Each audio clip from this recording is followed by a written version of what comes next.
Hello दोस्तों, स्वागत है एक बार फिर आपका हमारी एक और नई वीडियो में। आज ही हमारी UGC net JRF previous year questions series की 5th क्लास है। आज की क्लास में और कुछ नए क्वेश्चंस के ऊपर हम नज़र डालेंगे। तो चलिए एक एक करके हम इन सवालात को देखते हैं और इनके जवाबात को भी हल करते हैं। ठीक है, तो आपके सामने स्क्रीन पर पहला क्वेश्चन जो हमने रखा हुआ है, जो पहले क्वेश्चन की बात करें अगर हम, तो गालिब की जुमालियात के नाम से किस तनकीद नगार की किताब शाया हुई। यानी गालिब पर तनकीद के हवाले से किसी ने किताब लिखी है, तो तनकीद निगार है, तो किताब का नाम है गालिब की जुमालियात। तो किसने लिखी है?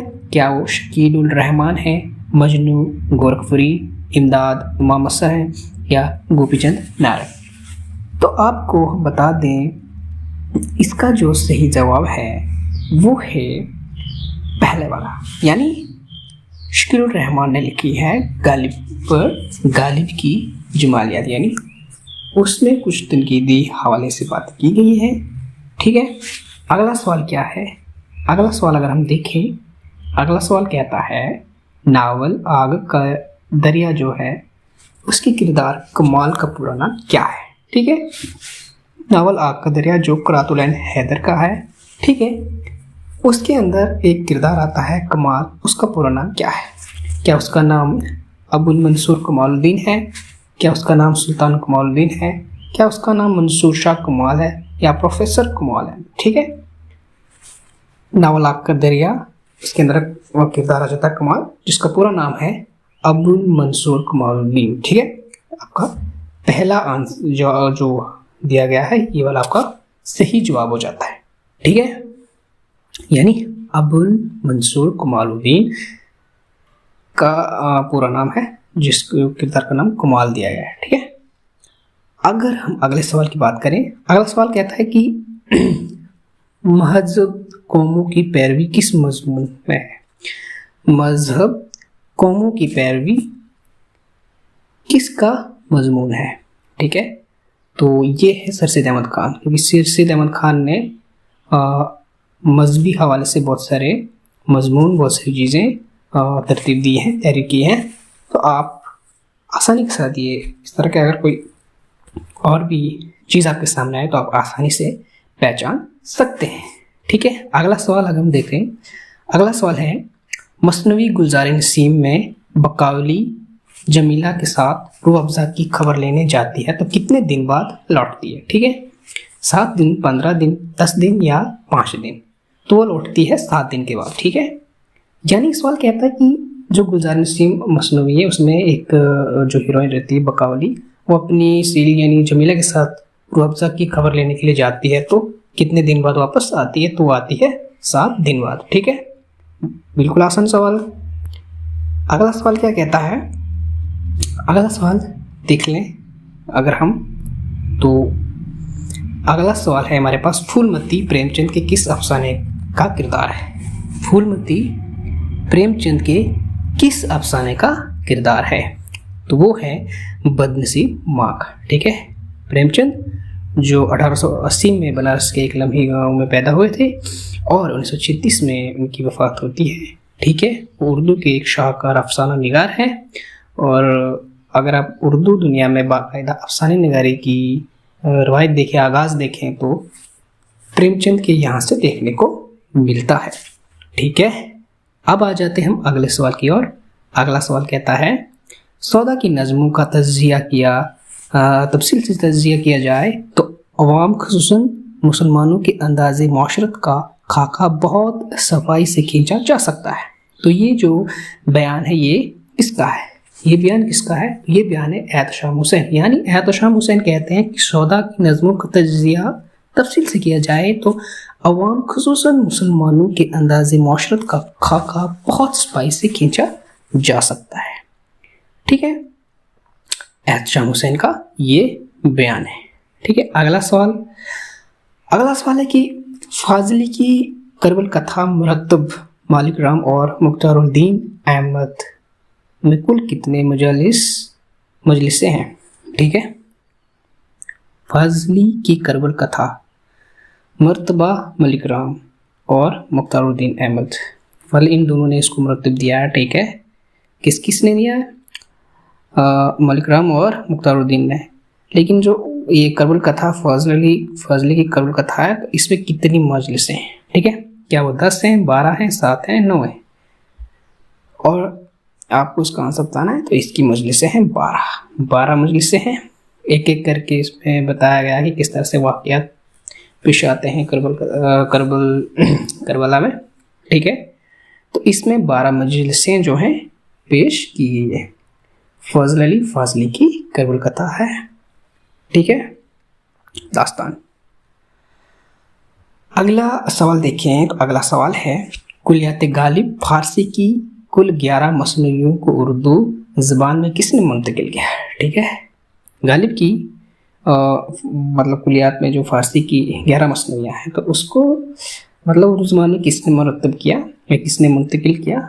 तो वो है ज़ोई अंसारी ने। ठीक है, ज़ोई अंसारी ने गालिब की 11 मसनवियों को उर्दू से फारसी से उर्दू में मुरतब करके मुंतकिल करके कुलियात गालिब में डाला, या आप कह सकते हो जो दीवान गालिब आया उसके बाद आके जो हमें देखने को मिलती है, हमें पढ़ने को मिलती है। ठीक है, तो ज़ोई अंसारी ने मुंतकिल किया था फारसी से उर्दू ज़बान में। ठीक है, अगला सवाल अगर हम देख लें, अगला सवाल है मसनवी गुलजार नसीम में बकावली की शादी का पैगाम लेकर कौन जाता है?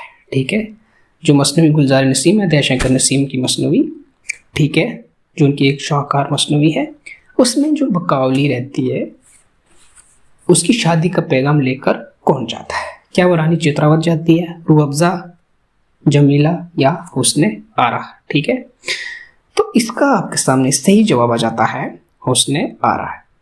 कौन? हुस्न आरा जो है वो मसनवी गुलजार नसीम में बकावली की शादी का पैगाम लेकर जाती है। ठीक है, अगला सवाल अगर हम देख लें, तो अगला सवाल आपके सामने है शेर। ठीक है, इसमें क्या बताया जा रहा है?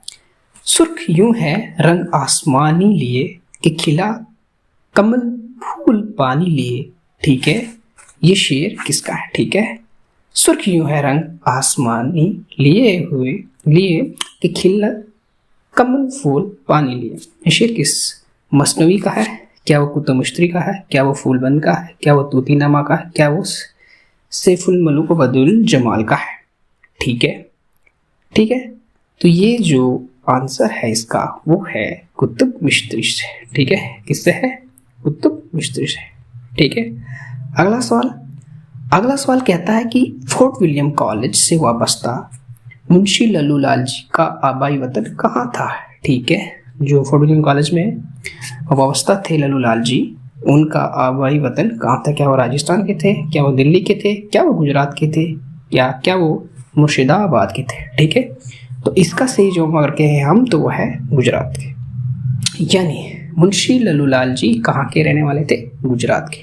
ठीक है, अगला सवाल है कि नज़म आदमी नामा किस हैयत में है? ठीक है, क्या वो मुरब्बा में है? क्या वो मुखम्मस में है? क्या वो मुसद्दस में है? क्या वो मुसम्मन में है? यानी मुरब्बा 4-4 मिसरों वाली, मुखम्मस 5-5 मिसरों वाली, मुसद्दस 6-6 मिसरों वाली, मुसम्मन 8-8 मिसरों वाली बंद वाली नज़म है। तो क्या आप इसमें क्या कह सकते हैं? तो ये नज़म जो है आदमी नामा नज़ीर अकबर आबादी की शाहकार नज़म है, तो ये मुखम्मस की हैयत में है, यानी इसमें 5-5 बंद में लिखी गई है। ठीक है, ये मुखम्मस की हैयत में लिखी गई है। ठीक है, आंसर क्या कहते हैं? आंसर में भी मुखम्मस। ठीक है, अगला सवाल, मसूद हुसैन खान के मौरिस आला का नाम क्या है? मौरिस आला का नाम क्या है? क्या उनका नाम शबीर हसन खान है, अनायत हुसैन खान या अब्दुल्ला हुसैन खान? ठीक है, तो इसका सही जवाब हमारे सामने हो जाता है हुसैन खान, यानी मसूद हुसैन खान के मौरिस आला का नाम जो है वो है हुसैन खान। ठीक है, अगला सवाल अगर हम देखें, तो गुब्बारे खातिर पहली बार कब शाया हुआ? यानी गुब्बारे खातिर पहली बार कब शाया हुआ? ये मौलाना अब्दुल कलाम आज़ाद का खतूत का मजमुआ है। ठीक है, इस पे कुल 24 खतूत है। ठीक है, जो उन्होंने किला अहमदनगर की जेल में लिखे थे। ठीक है, तो बताया जा रहा है कि ये पहली बार कब शाया हुए थे।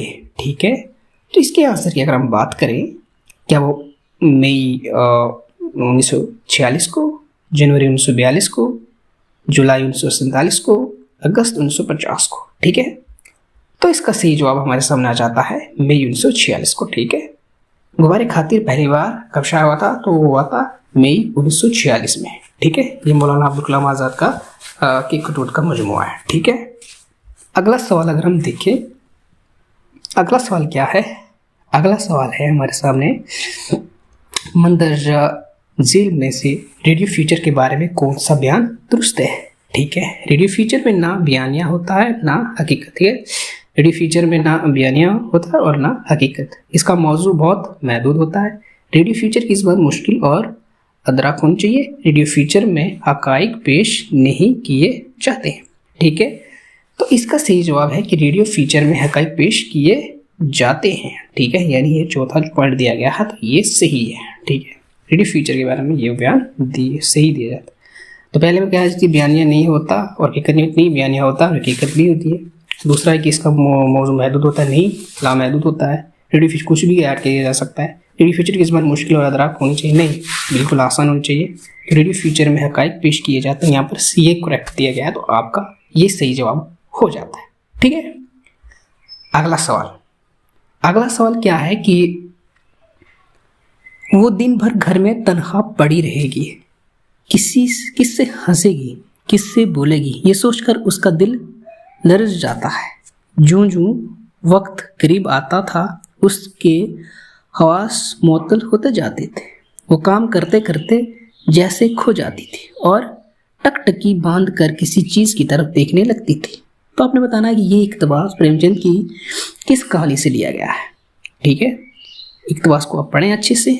ठीक है, उसके बाद बताएं कि ये मालकिन से लिया गया है, नई बीवी से लिया गया है, मासूम बच्चा से लिया गया है या स्वांग से लिया गया है। तो इसका सही जो जवाब है वो है मालकिन। ठीक है, ये वाला इक़्तिबास प्रेमचंद की कहानी मालकिन से लिया गया है, मालकिन से माखूज है। अगला सवाल अगर हम आपके सामने देख लें, तो आराइश महफिल फोर्ट विलियम कॉलेज के किस मुसन्निफ की किताब है। क्या वो मीरामन की, क्या वो हैदर बख्श हैदरी की है, क्या वो काजिम अली जवां की है, या क्या वो लल्लू लाल जी की है। ठीक है, तो वो किताब जो है वो है हैदर बख्श हैदरी की। ठीक है, आराइश महफिल हैदर बख्श हैदरी की है, जो फोर्ट विलियम कॉलेज से वाबस्ता थे। ठीक है, ये लगभग 1803 ईस्वी के आसपास यानी शाया हुई है। ठीक है, अगला सवाल अगर हम देखें, तो अगला सवाल है हमारे सामने, मलका शम्स ताजदार और मलका नौबहार गुलशन अफरोज किस दास्तान के किरदार हैं। ठीक है, तो ये है बुस्ताने ख्याल के। ठीक है, बुस्ताने ख्याल के किरदार है मलका शम्स ताजदार और मलका नौबहार गुलशन अफरोज। ठीक है, अगला सवाल अगर हम देखें, अगला सवाल है नईमा सालिहा और फाहमिदा किस नावल के किरदार हैं। ठीक है, नईमा सालिहा और फाहमिदा किस नावल के किरदार है। क्या वो बस्ती के हैं, मुराद जवान अदा के हैं, फरदौस बरी के हैं, तोबतुल नसूह के हैं। तो इसका सही जवाब हो सकता है चौथा, यानी तोबतुल नसूह के। तोबतुल नसूह के आपके सामने कुछ अहम किरदार आते हैं जिसमें नईमा सालिहा और फाहमिदा आ जाते हैं। ठीक है, अगला सवाल, अगला सवाल है कि मीर हसन की वफ़ात किस शहर में हुई। ठीक है, मीर हसन की वफ़ात किस शहर में हुई। इनकी औलाद दिल्ली में होती है और इनकी वफ़ात लखनऊ में होती है। ठीक है, तो क्या कहता है सवाल कि मीर हसन की वफ़ात किस शहर में हुई। तो मीर हसन की वफ़ात कहाँ हुई, लखनऊ में। ठीक है, बढ़ते हैं अगले सवाल की ओर। अगला सवाल, अगला सवाल है हमारे सामने एक शेर। ठीक है, शेर ये कि गहरे हैरात है खबर इस आईनाए रूह की, कैसे राज के पर्दे में जिसकी खामोशी आवाज़ है। ठीक है, तो ये शेर किसका है। क्या ये शेर मीर तकी मीर का है, क्या ये शेर सुराज औरंगाबादी का है, क्या ये वली औरंगाबादी का है, क्या ये आबू का है। तो इसका सही जवाब है आपके सामने वली दक्कनी का। किसका है ये, वली दक्कनी का है। क्या कहते हैं कि गहरे हेरात है खबर इस आईनाए रूह की, कैसे राज के पर्दे में जिसकी खामोशी आवाज है। ठीक है, अगला सवाल देख लेते हैं। अगला सवाल क्या कहता है? अगला सवाल है कि अरूज आहंग और बयां किसकी किताब है? अरूज आहंग और बयां, ये एक ही किताब का नाम है। तो बताओ ये किताब किसकी है? क्या ये एहतशाम हुसैन की है? क्या ये शमसुर रहमान फारूकी की है? क्या ये कलीमुद्दीन अहमद की है? या वज़ीर आगा की है? ठीक है, इसका सही जवाब है हमारे सामने शमसुर रहमान फारूकी की। ठीक है, अरूज आहंग और बयां जो है शमसुर रहमान फारूकी की किताब है। ठीक है, अगला सवाल जो आपके सामने अब लास्ट सवाल होगा, इसका सवाल जो हमारे सामने क्या है कि आज कल यूरोप में शायर के कमाल का अंदाजा इस बात से भी किया जाता है कि उसने और शोरा से किस कदर ज़्यादा अल्फाज खुश सलफ्तगी और शाइस्तगी से इस्तेमाल किए हैं। ठीक है, सलीकी और शाइस्तगी से इस्तेमाल किए। तो ये जो है इसका सही जवाब जो है हमारे सामने माफ़ी चाहते हैं, ये अल्ताफ़ हुसैन हाली का बयान है। अल्ताफ़ हुसैन हाली कहते हैं कि आजकल यूरोप में शायर के कमाल का अंदाज़ा इस बात से भी किया जा सकता है कि उसने और शोरा से किस कदर ज़्यादा अल्फाज खुश सलीकी और शाइस्तगी से इस्तेमाल किए। मतलब किस तरह सलीके के कार करके और शाइस्ता ज़ुबान में उन अल्फाजों को मतलब पेश किया है। तो वो बात किसने की है? अल्ताफ़ हुसैन हाली ने। तो ये कुछ सवाल थे आज की क्लास में आपके लिए, अहम सवाल। इन्हें एक बार आप अच्छे से देखें और नोट डाउन करें। ज़रूर आपको ये अच्छे से आगे आने वाले इम्तिहानात के लिए काम आएंगे। उम्मीद करते हैं आपको आज की क्लास अच्छी लगी होगी। कुछ क्वेश्चंस आपके जहन में ज़रूर जहनशीन होंगे। तो उम्मीद करते हैं आपको हमारी क्लासेस पसंद आ रही हैं। तो इसी तरह वीडियोस देखते रहें और चैनल को लाइक शेयर ज़रूर करें और सब्सक्राइब करें।